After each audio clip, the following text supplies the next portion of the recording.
কেমন আছেন সবাই? আশা করি সবাই অনেক ভালো আছেন। আমি শম্পা। আপনাদের ভালোবাসায় আর ভগবানের আশীর্বাদে আমরাও অনেক ভালো আছি। মা বিপদনাশিনীর ব্রত কিন্তু নারায়ণগঞ্জের ঘরে ঘরেই হয়ে থাকে। কিন্তু এরকম করে বড় পুজো, বাৎসরিক পুজোর মতো যে আয়োজনগুলো করা হয় সেইগুলো আসলে তিথি মেনেই করা হয়। আর সেই তিথি অনুযায়ী আজকে জেঠু শ্বশুরের বাড়িতে পুজোর আয়োজন ছিল, আর সেটা প্রত্যেক বছর এই দিনেই হয়ে থাকে। এখানে আমার শাশুড়ি জেঠু আর জেঠিমাকে একটু মজা করে বলছিলেন আর কি, তোমরা তো সেটা ছোট্ট করে ক্লিপ দেখতেই পেলে। আর এইদিকে পুজোও শুরু হয়ে গেছে।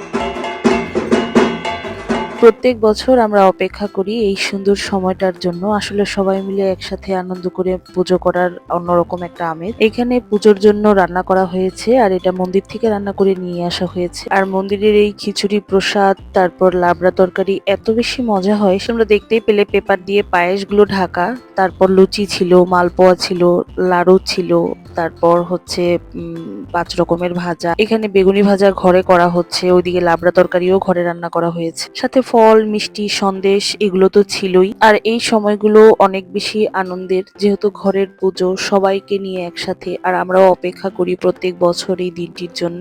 আর সব রুম ব্লক করা ছিল একদম মানুষজন দিয়ে। তো এইদিকে আমার দেবররা ওরা বসে আর কি গল্প সল্প করছে, আর এইদিকে আমার জেঠা শ্বশুরের রুমে আমার শ্বশুর মশাইরা সবাই মিলে গল্প টল্প করছিলেন। তো ওনারা একটু মজা করছিলেন, যেটা আমি ভিডিও ক্লিপ। এই যে আমি মনে এদিকে সব শ্বশুর মশাই, কাকা শ্বশুর, এনারা সবাই মিলে পিসা শ্বশুর গল্প করছিলেন। আর এদিকে খাবারগুলো বক্সে করে রেডি করা হচ্ছে, যাদেরকে দিয়ে দেওয়া হবে। পুজো তো মোটামুটি শেষের দিকে, এখন যজ্ঞ করা হবে। আর যজ্ঞ করার জন্য সবকিছু রেডি করা হচ্ছে। আমার যা আর কি সবকিছু রেডি করে দিচ্ছে ঠাকুর মশাই। আর এত সুন্দর যজ্ঞটা হয়েছে দেখে একদম মনটা ভরে গেছে। তো যাই হোক, পুজোটা কেমন লাগলো অবশ্যই কিন্তু জানিও। আর যজ্ঞ করার কারণে ধোঁয়া দিয়ে সবার চোখ একদম জলে ভরে গেছে। আমি তো থাকতেই পারিনি, আর আমি বাইরে বেরিয়ে গিয়েছিলাম, যেহেতু চোখ দিয়ে পুরোপুরি জল পড়ছিল। যজ্ঞ করার পর এখন অঞ্জলি দেওয়ার জন্য সবাই চলে এসেছি। আর এই তো ফুল বেলপাতা দিয়ে দিয়েছে আমার, যেহেতু অনেকেই উপোস করেছি, তাই একবার অঞ্জলি দেওয়ার পর এখন আবার অঞ্জলি দেওয়া হবে। সবার অঞ্জলিটা হয়ে যাক, তারপর তোমাদের সাথে শেয়ার করছি সেই সুন্দর মুহূর্তটা। আসলে সবাই মিলে নদীতে গিয়ে প্রদীপ ভাসানোর যে সময়টা আর কি, সেইটা বলছি।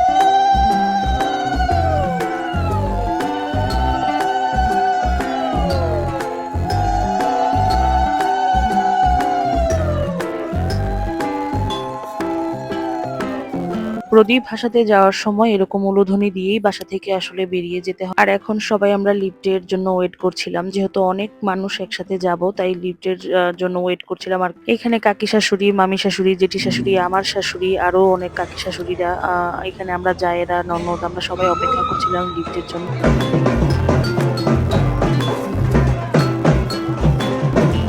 সবাই মিলে নারায়ণগঞ্জ শীতলক্ষ্যা নদীর উদ্দেশ্যে রওনা দিয়ে দিলাম। আর এখানে নদীর ওয়েদারটা আজকে এত সুন্দর ছিল, সবাই মিলে একসাথে হব। আর এখন নদীতে আমরা প্রদীপ ভাসাবো। এদিকে আমার কাকা শ্বশুর সবাইকে আর কি প্রদীপ জ্বালিয়ে দিচ্ছে।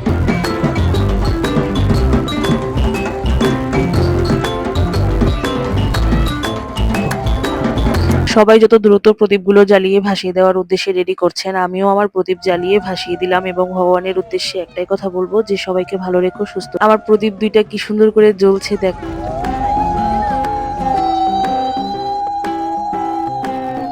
এখানে আমার শাশুড়ি প্রদীপ ভাসানোর জন্য রেডি করলেন এবং প্রদীপ ভাসিয়েও দিলেন পাতা সহকারে। আর সবাই মিলে এখন একটু সিঁদুর খেলা করবো আর কি। যারা নাকি ও স্ত্রী, তারা আসলে এই সময়টাতে অনেক বেশি মজা করে। ভগবানের উদ্দেশ্যে একটা কথাই বলবো, সবাইকে এরকমই সুস্থ রেখো, ভালো রেখো, পরিবারকে নিয়ে সবার ভালো থাকার সৌভাগ্য হয়, এটাই বল। একটা বিষয় খেয়াল করে খুব ভালো লাগলো, যে সবাই একত্র হয়ে একই রকমের শাড়ি পরেছে, আর সেটাও আমি ভিডিও নিলাম। আর সবাইকে দেখতে এত বেশি সুন্দর লাগছিল, সবাই কিন্তু কাকি শাশুড়ি। তো আমি যেহেতু ব্লগিং করি, তাই সবাইকে বললাম যে তোমাদের সবার ভিডিওগুলো একটু নেই, আমার ব্লগে দেবো বলে। তো এই জন্য কাকি শাশুড়ি একটু হাত নাড়ছিলেন আর কি, মজা করে। তো ভিডিওটি কেমন লাগলো অবশ্যই জানিও। যদি ভালো লাগে লাইক, কমেন্ট, শেয়ার করে আমার পাশেই থেকো। আর আজকের ভিডিওটা কিন্তু এমনিতেই অনেক বড় হয়ে গেল, তাই বাকি অংশটুকু অন্য ব্লগে শেয়ার করবো। আজকের মতন ভিডিওটি এখানেই শেষ করছি। সবাই ভালো থেকো, সুস্থ থেকো। আমার পরিবারের জন্য দোয়া আশীর্বাদ করতে কেউ ভুলো না। আজকের মতন এখানেই বিদায় নিচ্ছি, নতুন ব্লগ দেখার আমন্ত্রণ জানিয়ে সবাইকে বাই বাই।